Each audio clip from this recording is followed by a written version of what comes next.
Tatlo pala ang Duterte sa Kongreso, mga kababayan. At according dito sa nag-post, natatawa ako. Yeah? Tatlong Duterte sa Kongreso, ni isang batas walang naipasa. Putang inang yan. Kadami-dami ninyo. Ito pakinggan ninyo, mga kababayan. Itong nag-post, natatawa ako. Tatlo ang Duterte na kasalukuyang nakaupo sa House of Representatives. Si Representative Paulo Pulong Duterte ng Davao City, Representative Omar Duterte ng Davao City at Rep. Harold Duterte ng PPP Party List. Pero habang ang ibang leader ay abala sa pagseserbisyo, ang tatlong to puro reklamo. Tahimik naman pagdating sa gawaing batas at serbisyo publiko. Maingay lang sila kapag kontra. Reklamo sa serbisyo. Reklamo sa mga infrastruktura gaya ng tulay at kalsada. Reklamo sa programang para sa masa. Kung may sulok. Noon na, siguro po sa kamino, kami ugok po niya mga mesa. Pero sila, walang malinaw na plano sa serbisyo, walang pamumuno sa mga pangunahing komite, walang naipasang makabuluhang batas, at higit sa lahat, walang boses sa mga isyong pambansa. Anong priority bills mo, sir? Kato lagi, kung pwede lang, wala ko gusto yung prioritas. May usap-usapan noon, tatakbo raw si Pulong bilang speaker. Pero hindi ito sineryoso ng marami. Bakit nga ba? Kasi kulang sa track record, puro paninira ang inaatupag. Walang interes sa pagkakaisa. Gusto nila, sila lang ang bida. Balik ang estilo ng pamumuno na walang ibang puwang, kundi para sa kanila. Ngayon, tanong ng bayan, karapat-dapat ba siyang maging speaker? Karapat-dapat ba tayong manatili sa ganitong klase ng politika na puro reklamo at paninira lang? Sa isang kongreso kung saan dapat nagtutulungan para sa taong bayan, andyan ba sila para magserbisyo? O hindi lang isa, hindi lang dalaw. Kita ninyo, mga kababayan, kadami-daming kongresista, walang kwenta. Ito mga kababayan,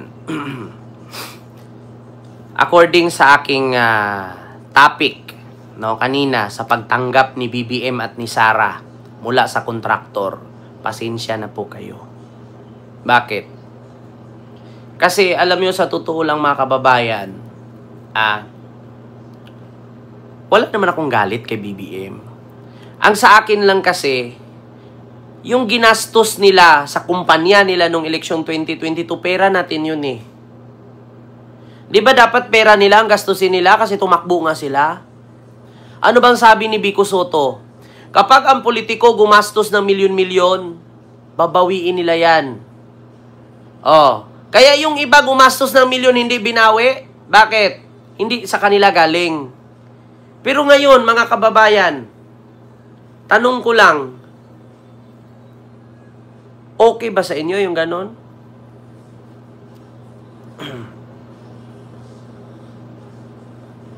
According mismo sa balita yan, antayin po natin yung sagot ng palasyo. Tignan nyo ngayon, dito sa ating bansa, mga kababayan, napakalala po. Kaya nga sabi ko sa inyo, bakit sa ibang bansa, wala namang kagawad, walang barangay chairman, walang tanod, pulis lang, peaceful naman. Diba?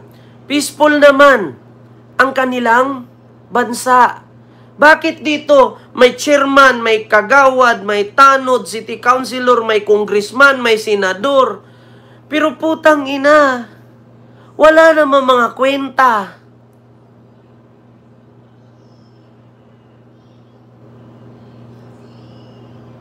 Yeah? Ito mga kababayan, ang para sa akin, bakit pinapayagan ng batas ng Pilipinas yung mga ganyan?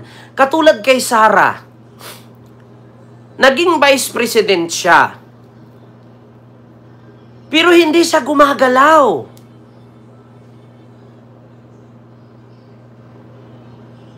Diba?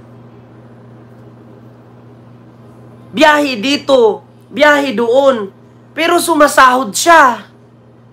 Ganon din sa kapatid niya, sa mga pamangkin niya.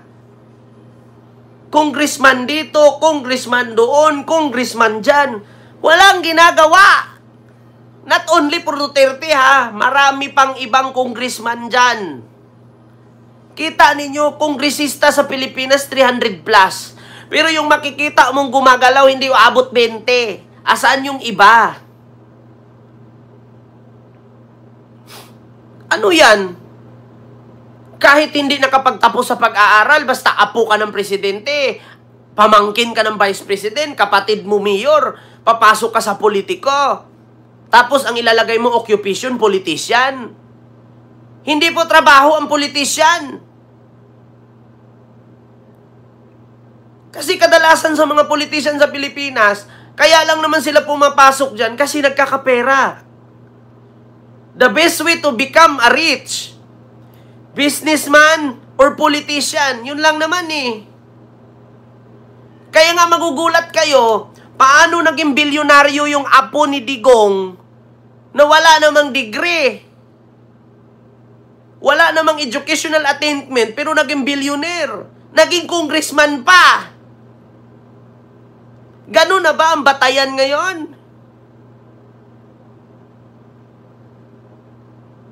Hindi ka nakapagtapos pero kongresista ka. Paano mangyayari yun? Nung nakaraan tumakbo si Philip Salvador, si Willie Rebillame, si Jimmy Bundok. Ayaw ninyong iboto kasi artista.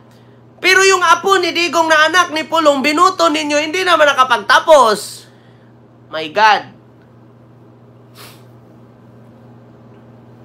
Di ba?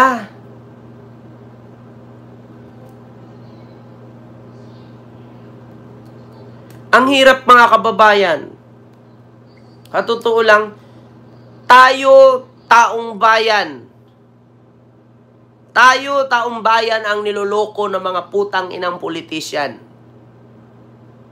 Meron pa nga isang kongresista dyan, puro lang meow, meow, meow, meow, meow, putang inang yan. Nagkakagulo na lahat-lahat, meow, meow, meow pa rin. Ay, Diyos mio, Marimar.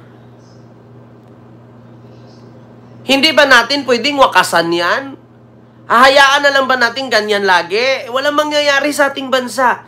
Tignan ninyo, kapag may mga taga-ibang lahi na mga politician pupunta sa ating bansa, lagi nating ipagmalaki, mayaman ng Pilipinas, mayaman, maraming ganito, maraming ganon. Pero bakit tayo mga Pilipino, mahirap pa rin? Ito lang ang pinaka-the best example dyan. Kung mayaman ang Pilipinas, bakit ang daming nag-OFW? Yeah? Pakisagot. Sinong politician nanood sa akin ngayon? Pakisagot. Kung mayaman ang Pilipinas, kung magaling kayo na muno, mga putang ina nyo, bakit ang daming nag-OFW?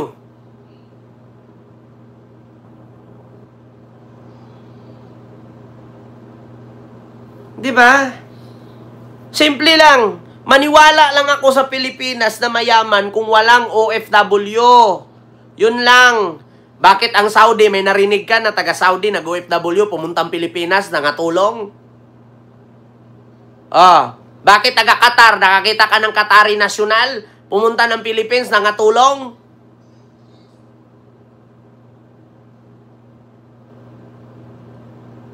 Diba?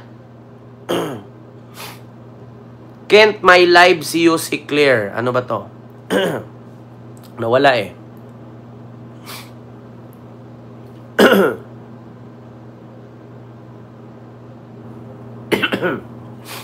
Kita ninyo mga kababayan? Diba? Maniwala lang ako na lahat ng namuno sa ating bansa magaling kung lahat ng OFW uuwi ng Pilipinas.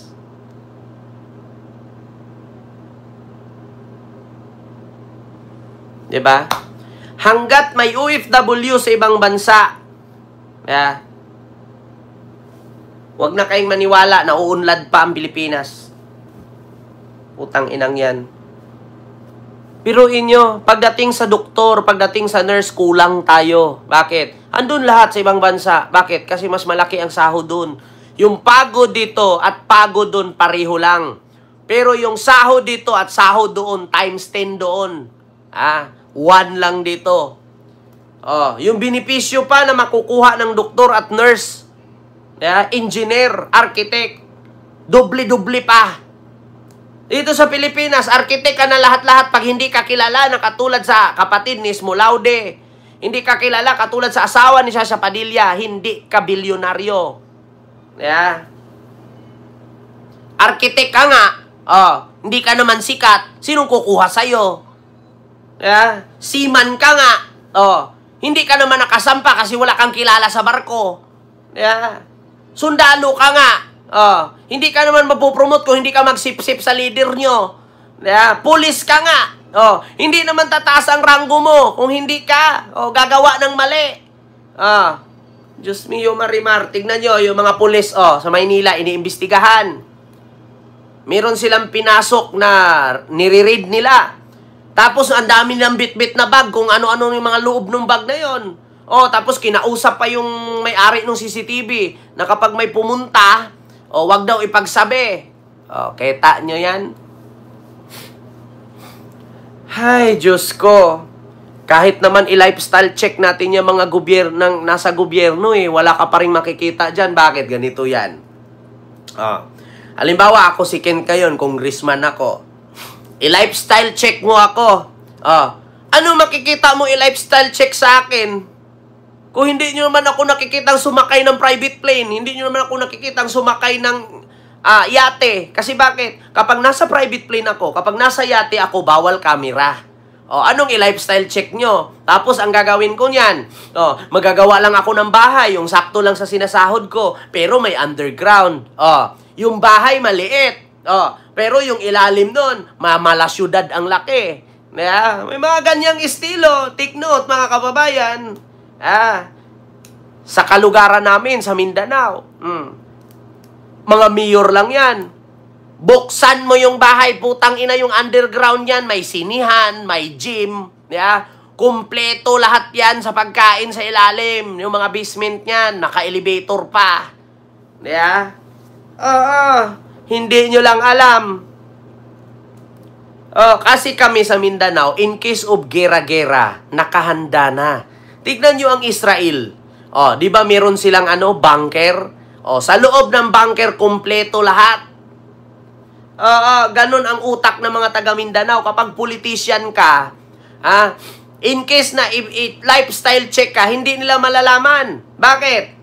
Maliit lang bahay mo, sakto lang pero di mo alam, may underground yun, naka-elevator. Yung iba nga sa pader, akala mo pader, pero pag pinindot mo yan, pag lusot mo, puro mga baril yung nasa loob ng exclusive room yan. Sino ba yung politician na na may binaon? Yung binaon nila mga media doon sa may Butuan. Tignan nyo, nung niread yung bahay, napakaraming armas yung nasa gilid ng pader. Ang dami-daming pera nakabaon sa gilid ng pader. Kala nyo ganon? Kunwari lang yan. Si Digo nga, kunwari, natutulog nakakulambo. Utang ina, pero bilyon-bilyon ang pera. Kunwari, kumakain sa karinderya. Anong ginagawa? Kita nyo? Mahirap ako. Wala akong pera. Mahal ang pamasahe sa eroplano. Pero tignan mo yung anak niya. Yung mga bag, Birkin, Hermes, Louis Vuitton, Chanel, Prada, Gucci, Fendi. Tapos yung mga Van Cleef pa, yung mga kwintas. Putang ina. Wala akong pera. Hindi ko kaya mag-sustain kay umasa lang ako sa aking retirement pay. Pero nung pinapirma ni Trillanes, makita ninyo? Ganyan sila kasinungaling. Kita ninyo? Ito, tignan ninyo. Meron ako ipakitang bahay. Hindi ko paki-comment mga kababayan kung kaninong bahay to. Kita nyo wait lang. Ito, yung sunod.